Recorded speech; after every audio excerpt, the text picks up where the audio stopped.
Hello बच्चों, कैसे हो आप सभी। मैं उम्मीद करता हूँ कि आप सभी बहुत अच्छे होंगे। और आज मैं आप लोगों के लिए लेकर आया हूँ प्रत्यावर्ती विद्युत धारा और दृष्ट धारा में अंतर। अगर आप लोगों को ये नहीं आता है, अगर नहीं पता है, तो आप ये वीडियो पूरा देखना। आपको बड़े इंटरेस्टिंग तरीके से, बड़े मज़ेदार तरीके से मैं आपको प्रत्यावर्ती विद्युत धारा व दृष्ट धारा के अंदर अंतर समझाने वाला हूँ।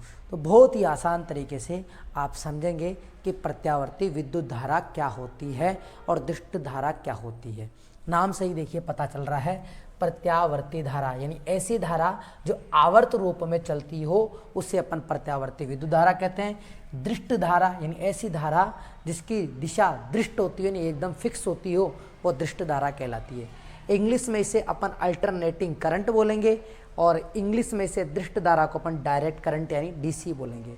तो शॉर्ट में हम साधारण बोलचाल के अंदर हम एसी करंट बोलते हैं और इसे अपन डीसी करंट बोलते हैं। ऐसी करंट कैसी दिखती है, अगर अपन ग्राफ में प्रदर्शित करें तो कैसी दिखेगी।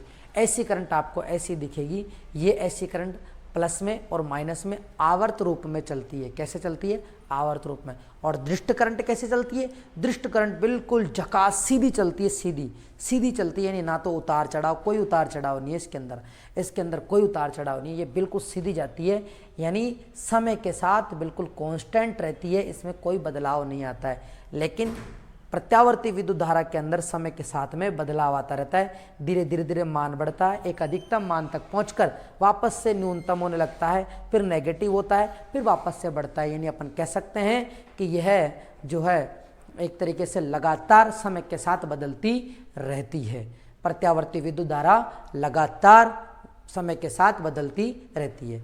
अब आप लोग मैथ के स्टूडेंट हो तो आप समझ जाओ, और 10th क्लास में बता दिया जाता है कि ये जो ग्राफ बनता है ये ज्यावक्रीय ग्राफ होता है। इसको अपन ज्यावक्रीय ग्राफ बोलते हैं। ज्यावक्रीय का मतलब है साइन ग्राफ, साइन का ग्राफ, साइन का ग्राफ। इसको साइन का ग्राफ ही क्यों बोला? क्योंकि साइन में हम जो मान पढ़ते हैं, साइन 0 डिग्री, तो 0 डिग्री का मान 0 ही होता है। साइन 90 का मान 1 होता है, और साइन 180 का मान वापस से 0 हो जाता है। साइन 270 का मान माइनस का 1 होता है, और फिर साइन 360 का मान कितना होता है? 0 होता है। यानी इस तरीके से अपन कह सकते हैं कि एक साइन का ग्राफ है। हम साइन के पूरे मानों को 0, 90, 180, 270 और 360 को इस ग्राफ के द्वारा समझ सकते हैं और याद कर सकते हैं। तो यहाँ पर मैंने लिख रखा है कि प्रत्यावर्ती विद्युत धारा, इसका मान समय के साथ लगातार बदलता रहता है। ये परिभाषा हुई। इसके अलावा हम इसकी एक और परिभाषा देख सकते हैं कि प्रत्यावर्ती विद्युत धारा एक ज्यावक्रीय फलन है या फिर एक ज्यावक्रीय ग्राफ है, जिसमें विद्युत धारा का मान आवर्त रूप में बदलता रहता है। यहाँ पर दे रखा है डीसी करंट। डीसी करंट में मान हमेशा क्या रहता है? समय के साथ में नियत रहता है, यानी बदलता नहीं है। सबसे मेन इंपॉर्टेंट इसका अंतर और इनकी परिभाषा हम लोग समझ गए हैं कि प्रत्यावर्ती विद्युत धारा क्या है और दृष्ट धारा क्या है। अब बात ये आती है कि प्रत्यावर्ती विद्युत धारा को क्या हम लंबी दूरी तक भेज सकते हैं, अधिक दूरी तक भेज सकते हैं, या फिर इसके कारण ऊर्जा की हानि ज़्यादा होती है या कम होती है? ऐसे आप लोगों से प्रश्न अगर पूछे तो उसका क्या जवाब देना है? तो आप जनरल सी बात बताओ कि प्रत्यावर्ती और विद्युत धारा, प्रत्यावर्ती विद्युत धारा जो है वो आराम से, देखो आराम से चल रही है, धीरे धीरे अधिकतम पहुंच रही है, फिर वापस धीरे धीरे लूज हो रही है, फिर ये जा रही है। अगर मैं आपको दौड़ने के लिए कहूँ कि आप दौड़ो, और आपको मैं कहूँ कि धीरे धीरे स्पीड बढ़ाओ, एक हाई स्पीड होने के बाद में फिर स्लो हो जाओ, फिर तेज स्पीड बढ़ाओ, ऐसे करते करते अगर आप दौड़ोगे तो आप लंबी दूरी तक दौड़ पाओगे। और अगर मैं आपको कहूँ कि कांस्टेंट स्पीड के साथ दौड़ो, अगर आपको एक पूरी दम लगा के दौड़ो तो आप ज़्यादा दूर तक नहीं दौड़ पाओगे, आप थक जाओगे, आपकी एनर्जी का लॉस हो जाएगा, यानी आपकी एनर्जी लूज हो जाएगी, आपकी एनर्जी बिल्कुल खत्म हो जाएगी। लेकिन प्रत्यावर्ती विद्युत धारा में ऐसा नहीं होता। प्रत्यावर्ती विद्युत धारा बिल्कुल मजे से आती है, धीरे धीरे अधिकतम होगी, फिर नीचे जाएगी, फिर वापस अधिकतम होगी, फिर न्यूनतम होगी। तो ऐसे आराम से चलती है, और जो आराम से चलता है वही प्रत्यावर्ती विद्युत धारा है। और प्रत्यावर्ती विद्युत धारा के कारण ऊर्जा में कोई ऊर्जा की जो हानि होती है वो बहुत कम होती है। यानी आप खरगोश और कछुए की कहानी तो सुने होंगे। तो खरगोश बहुत तेज स्पीड से दौड़ता है, अधिक दूरी तक पहुंच के थक जाता है और थकते ही क्या करने लग जाता है, आराम करने लग जाता है, आराम करने लग जाता है और आराम करता है, तो इसका मतलब वो वहीं पे अधिक दूरी तक नहीं गया। लेकिन कछुआ slow but steady wins the race, कछुआ धीरे धीरे धीरे धीरे चलता रहता है, जो धीरे धीरे कंटिन्यू चलता रहता है, निरंतर प्रगतिशील रहता है, वो हमेशा आगे बढ़ता है और उसको ही अधिक दूरी तक, वही अधिक दूरी तक जा सकता है। तो यहाँ पर अपन कह सकते हैं कि प्रत्यावर्ती विद्युत धारा तो कछुआ है और दृष्ट धारा जो है वो खरगोश है, जो एकदम खतरनाक तरीके से तेज स्पीड से दौड़ती है। तो खरगोश तो थोड़ी दूर बजा के क्या कर जाता है, रुक जाता है। तो यहाँ से आप लोग समझ गए होंगे सीधी सी बात कि प्रत्यावर्ती विद्युत धारा को अधिक दूरी तक भेजा जा सकता है। क्यों? क्योंकि ये धीरे धीरे चल रही, कछुआ है, धीरे धीरे चलता जा रहा है और अगर इसको अधिक दूरी तक भेजा जा सकता है तो दृष्ट धारा को आप अधिक दूरी तक नहीं भेज सकते, दृष्ट धारा को अधिक दूरी तक नहीं भेजा सकता है, लंबी दूरी तक नहीं भेजा सकता। इसीलिए हमारे घरों के अंदर जो विद्युत धारा आती है या कहीं हमें बस्सी से मान लीजिए दिल्ली अगर करंट भेजना है, मुंबई करंट भेजना है, एक पूरे स्टेशन से जहाँ पे विद्युत का उत्पादन हो रहा है, तो वहाँ से जो करंट भेजी जाएगी, विद्युत धारा भेजी जाएगी, वो केवल और केवल एसी भेजी जाएगी, डीसी नहीं भेज सकते, क्योंकि डीसी में ऊर्जा की हानि क्या होती है, बहुत ज़्यादा होती है और उसको अपन लंबी दूरी तक नहीं भेज सकते, तार बहुत जल्दी गर्म हो जाएंगे। यहाँ पर तार जल्दी गर्म नहीं होते, आराम से जाते हैं, फिर ठंडा, फिर गर्म, फिर ठंडा, फिर गर्म, ऐसे रहता है, जिससे कि अपन इसको अधिक दूरी तक भेज सकते हैं। तो लंबी दूरी तक भेजने के लिए अपन एसी करंट का यूज़ करेंगे और डीसी करंट का यूज़ नहीं करेंगे। तो ये बात भी आप समझ गए होंगे। आ रहा है समझ में सभी को? अच्छा देखो, अब बात ये आती है कि अगर ऊर्जा की हानि कम है तो अधिक दूरी तक भेज दिया, ऊर्जा की हानि ज़्यादा है तो नहीं भेज सकते। चलिए ये बात समझ में आ गई। भारत में इस प्रत्यावर्ती विद्युत धारा की जो आवृत्ति है, आवृत्ति भारत के अंदर, हमारे भारत की बात कर रहे हैं, अमेरिका के अंदर तो एडवांस है, भारत के अंदर इसकी आवृत्ति जो होती है वो 50 हर्ट्ज होती है। यानी 50 हर्ट्ज का मतलब है कि 1 सेकंड के अंदर जो प्रत्यावर्ती विद्युत धारा है वो 50 बार ऊपर नीचे ऊपर नीचे ऊपर नीचे हो जाती है। 1 सेकंड के अंदर कितनी बार हो जाती है? 50 बार ऊपर नीचे हो जाती है। तो अपन कह सकते हैं कि भारत में जो आवृत्ति है ना इसकी, भारत में यही रखी गई है, लेकिन अमेरिका में हमसे ज़्यादा एडवांस रखी गई है। 1 सेकंड के अंदर 60 हर्ट्ज यानी 1 सेकंड के अंदर 60 बार प्रत्यावर्ती धारा ऊपर नीचे हो जाती है। तो भारत में इसकी आवृत्ति 50 हर्ट्ज होती है। और अब बात करते हैं अपन दृष्ट धारा की यानी डायरेक्ट करंट की। चलो बताओ, डायरेक्ट करंट में कहीं उतार चढ़ाव दिख रहा है क्या? कहीं पे करंट बढ़ रही है क्या? ये तो कांस्टेंट जा रही है, यानी कोई आवृत्ति नहीं है इसके अंदर, तो कोई आवृत्ति नहीं है। तो कोई आवृत्ति नहीं है तो अपन कहेंगे कि क्या है इसकी आवृत्ति? शून्य। इसकी आवृत्ति शून्य है। अगर आवृत्ति शून्य होती है तो आवर्तकाल क्या होगा, ये मेरा आपसे प्रश्न है।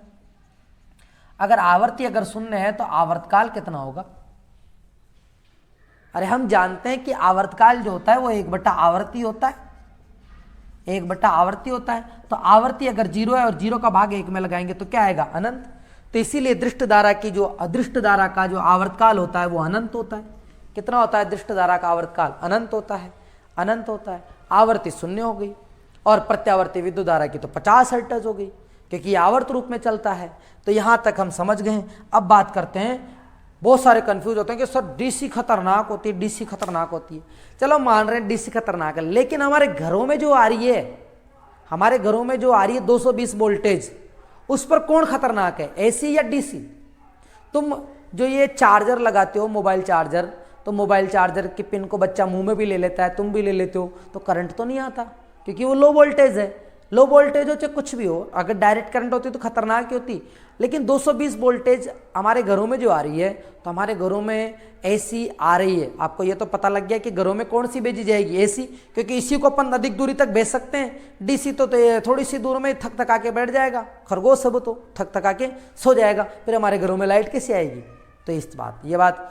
अब बात कि 220 वोल्ट, यानी हमारे घरों में जो 220 वोल्ट आती है उस पर एसी अधिक खतरनाक है डीसी की तुलना में। तो 220 वोल्ट पर एसी अधिक खतरनाक होती है डीसी से, ये ध्यान रखना। सबसे ज़्यादा नुकसान जो पहुंचाती है वैसी। अरे करंट तो चाहे 1 सेकंड भी लग जाए, 1 सेकंड से कम भी, तो वो तो झटका तो झटका ही होता है ना, झटका। लेकिन एक बात है, अगर एसी आपको छूटने का मौका दे सकती है, लेकिन डीसी छूटने का मौका नहीं देगी। अब ऐसा क्यों है कि 220 वोल्ट पर एसी डीसी से अधिक खतरनाक है, इसका मैं एक अलग से स्पेशल वीडियो बनाऊंगा, उसमें आप देख लेना कि ऐसा क्यों बोलते हैं अपन कि 220 वोल्टेज पर एसी अधिक खतरनाक है। ठीक, तो ये धारा का तात्क्षणिक मान का समीकरण होता है। क्या होता है? धारा का तात्क्षणिक मान का समीकरण होता है I बराबर I0 साइन ओमेगा टी। ये अधिकतम मान होता है, अधिकतम मान, और साइन का ग्राफ है इसलिए साइन आता है, और ओमेगा टी ये कोण होता है। ये बात समझ लेना। आगे अब बात ये आती है कि चलो ये बताओ स्टोर किसे कर सकते हैं अपन जिसको स्टोर करके रख सकते हैं तो वो कौन सी करंट है, एसी है या डीसी है, कौन सी है? कमेंट बॉक्स में बताना आप अगर आपको आता है तुरंत। तो अब जानो कैसे होती है एसी और डीसी, किसको अपन स्टोर कर सकते हैं। जो बैटरी होती है, सेल होती है, उनके अंदर करंट पहले से स्टोर होती है। ऐसी बैटरी लाया आप लोग तो चाहे लाइट आ रही हो चाहे नहीं आ रही हो, लेकिन आपने कनेक्शन जोड़ा और वहाँ से आपको करंट मिलना स्टार्ट हो जाएगी। तो जितने भी बैटरी सेल ये जो हैं, इनके अंदर जो अपन इकट्ठी कर सकते हैं वो केवल और केवल किसको कर सकते हैं? डीसी को। तो डीसी को स्टोर किया जा सकता है, एसी को स्टोर नहीं कर सकते। एसी को आप अधिक दूरी तक भेज तो सकते हो लेकिन स्टोर करके नहीं रख सकते। इसलिए जो ट्रेन होती है वो डीसी पर चलती है, लेकिन ऊपर के तार जो होते हैं वो एसी करंट देते हैं, तो एसी को पहले डीसी में स्टोर करते हैं और स्टोर करने के बाद में यूज लेते रहते हैं सभी जगह पे। तो डीसी को स्टोर किया जा सकता है, एसी को स्टोर नहीं किया जा सकता, ये ध्यान रखना। और मोबाइल चार्जर होता है, तो मोबाइल चार्जर के अंदर तो बैटरी होती है, तो बैटरी है तो वो क्या फिर एसी करंट से चार्ज हो रही है क्या? नहीं। मोबाइल के जब अपन चार्जर लगाते हैं तो मोटा सा अडाप्टर आता है ना, उसके अंदर ऐसा सिस्टम है कि वो एसी लेता है और उसको डीसी में बदलकर हमारे मोबाइल की बैटरी को देता है और फिर मोबाइल चार्ज हो जाता है। समझ में आया? ऐसा है। तो स्टोर किसे कर सकते हैं अपन? स्टोर कर सकते हैं केवल और केवल अपन किसे? डीसी को स्टोर किया जा सकता है, एसी को स्टोर नहीं किया जा सकता, क्योंकि ये तो ऊपर नीचे चलती। कैसे स्टोर करोगे आप लोग? कभी ज़्यादा कभी कम, कभी ज़्यादा कभी कम, और तो इसको स्टोर भी नहीं किया जा सकता। हाँ, लेकिन भेजा जा सकता है। हमारे घरों के अंदर जो आ रही है वो एसी आ रही है। अब एसी आ रही है, ये सब जो है हमने जान लिया कि क्यों आ रही है एसी, किसको अपन संग्रहित कर सकते हैं, किसको अपन नहीं कर सकते, ऊर्जा की हानि सबसे ज़्यादा किस में होगी, ये सब हमने जान लिया। प्रत्यावर्ती धारा के उदाहरण आप देख सकते हो। हमारे घरों में आने वाली जो करंट है वो प्रत्यावर्ती विद्युत धारा ही है, और दृष्ट धारा के उदाहरण बैटरी, सेल, ये सब जो है वो दृष्ट धारा के उदाहरण ही है, दृष्ट धारा के उदाहरण। तो उम्मीद है आप लोगों को प्रत्यावर्ती विद्युत धारा और दृष्ट धारा में अंतर आसानी से समझ में आ गया होगा। अगर आपको वास्तव में ही अगर समझ में आया है तो कमेंट बॉक्स के अंदर आपके मैसेज आने चाहिए कि आपको कैसा लगा, कहाँ क्या कमी रही, कौन सा टॉपिक आपको समझ